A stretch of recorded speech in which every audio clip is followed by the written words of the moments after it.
Hey there, Goblin Horde. I am the Goblin King and I am legitimately pissed off. I'm honestly so angry right now that I really don't even know how to start this one off today. I wasn't so angry right at first, but once I started reading the articles for the main topic of today's video, I quickly got more and more pissed off. I'm actually having a really hard time processing the anger that I'm feeling right now at this legitimate miscarriage of justice. Wait, no, fuck that. This isn't a miscarriage. That would imply this was a simple failure, an oopsie. This was a fucking abortion of justice, pure and fucking simple. A deliberate and calculated act by the parties involved to make sure that justice couldn't be carried out. What little justice there actually was in this case. Late last night, Jussie Smollett walked free after having served 6 days of his pitiful 150-day sentence for 5 felony charges after blatantly faking a hate crime against himself. Less than a week.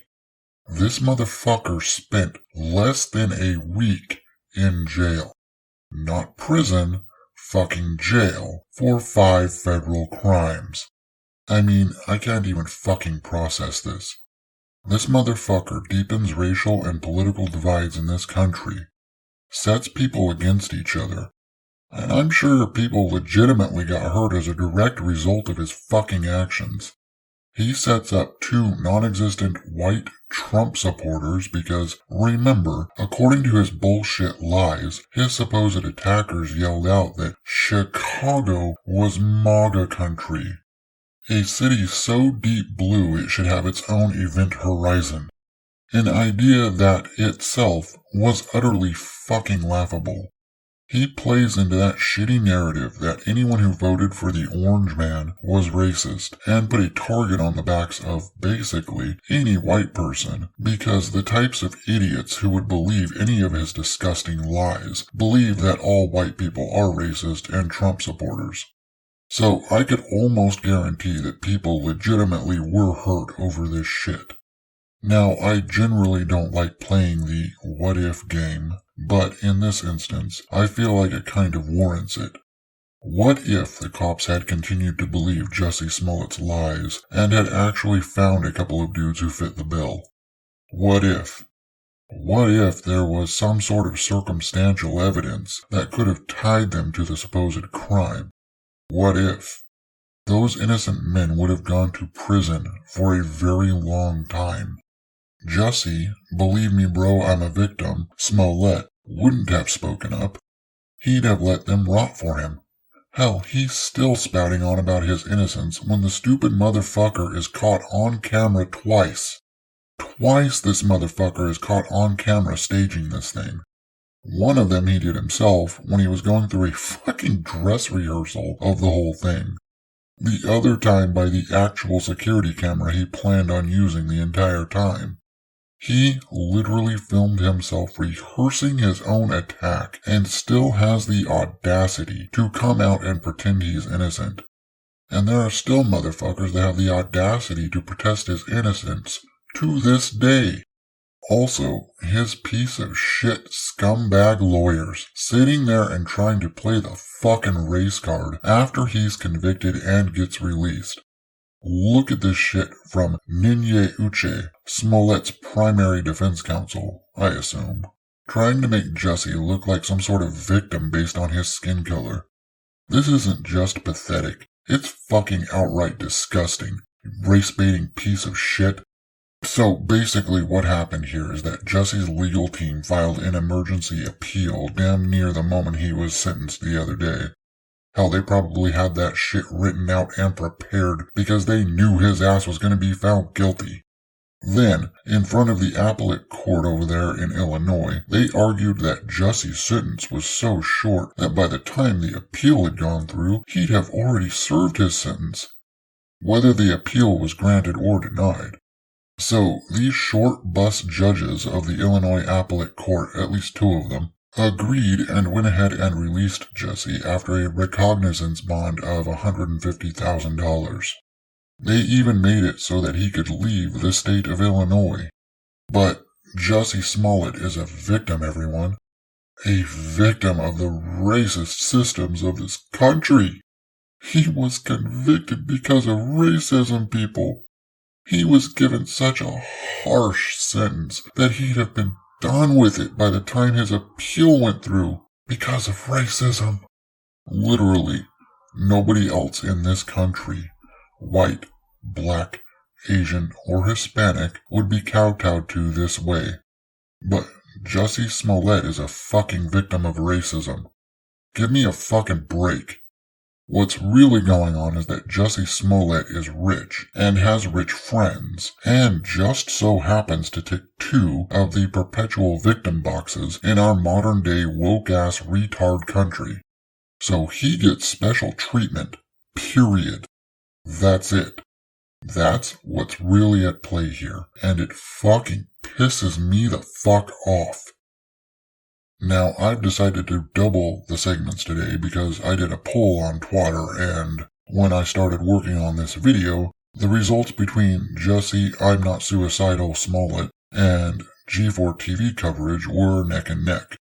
Later on, the G4TV stuff was beating the shit out of Smullet in a digital hate crime, but I'd already started working, so I started with Smullet. Sorry. So, to preface this, the G4 stuff is going to be rather short. When I initially was looking for feedback, I honestly thought there was more to it. But apparently it's just a tiny little smidge of an update, with a couple of comments from Frosk that could be about G4's recent shenanigans, but could be about something else entirely. I'll show you what I have, and you all can make that determination yourselves. Because that's how news and reporting is supposed to work. Mainstream woke-tard media take note. Alright, so really, as I said, this is really just a little update on G4's current situation. They're still deleting videos, per Jeremy over at The Quartering, and they're still bleeding subscribers even since their rebrand and despite showcasing scantily clad women. That was something I reported on the other day. You can go check out my thoughts on that video at your leisure. You can even wear a leisure suit if you like. Though I wouldn't recommend that since they're fucking terrible. So, after that Amaranth episode aired on the newly dubbed X-Play channel, many of us on this side of the fence were probably wondering how the fuck Frosk was going to react to this whole bit. I know I was. I wanted more content, damn it. I mean, that entire thing was such a balls-to-the-wall, full-tilt 180 from what they'd been preaching up to that point after Frosk and Bieber went on her insane rant that I damn near got fucking whiplash. They had Amaranth in a tiny pink or purple or whatever bikini, prancing around and playing with balls and making blue ball jokes. They had her in a tiny dress with a shake weight and open mouth, literally.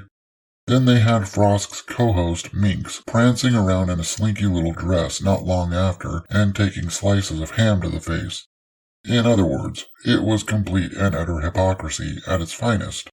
Yet, for several days, Frosk, easy on the eyes Curran, yeah, I did that, was silent on the whole thing, just talking about some video games.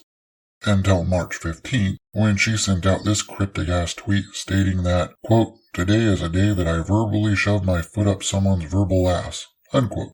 Now, this could be a response to the Amaranth thing, but why so late? It could also be in response to possibly being trolled about the whole thing as well. Come on, we all know she was most likely getting trolled after saying the stupid shit she said and then having her coworkers do that shit.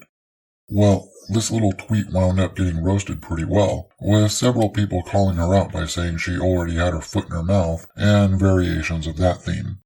Then, yesterday, she drops this one. Quote, "People making straight-up lies to defame my character because it's easier to justify their random hate boner that way. WILD. I have never been fired. Smiley face. Work really hard and make my teams pleasant. Smiley face.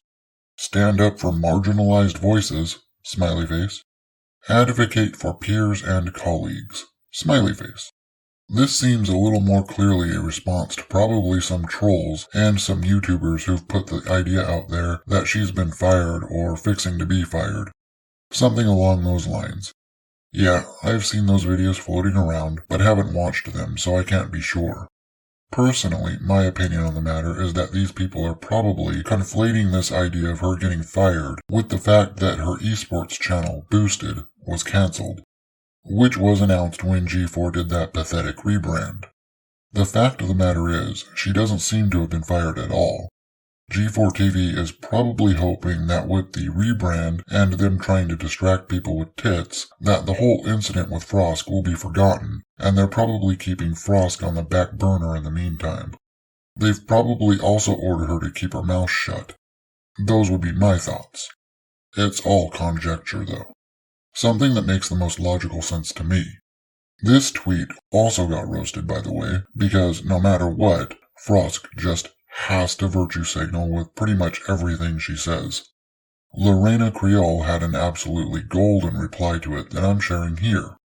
As a, quote, marginalized group member, I don't remember asking nor needing for you to, quote, stand up for me. And then she shares this meme, which you can probably clearly see. Alright, so we finished off on a lighter note. I'm a little bit less pissed off. Again, though, the G4TV stuff and Frosk is just conjecture. It's not facts. I don't have any contacts or insiders or anything like that. Just my thoughts. So tell me what you all think in that handy section down below. While you're down there, maybe you can find my hope and optimism. I seem to have misplaced it somewhere a long time ago. If you'd like to join my Viridian horde, you can do so by crushing those like and subscribe buttons, like a goblin. I'll see you all later for the anime review. That one was a fun watch. See you then. Lates.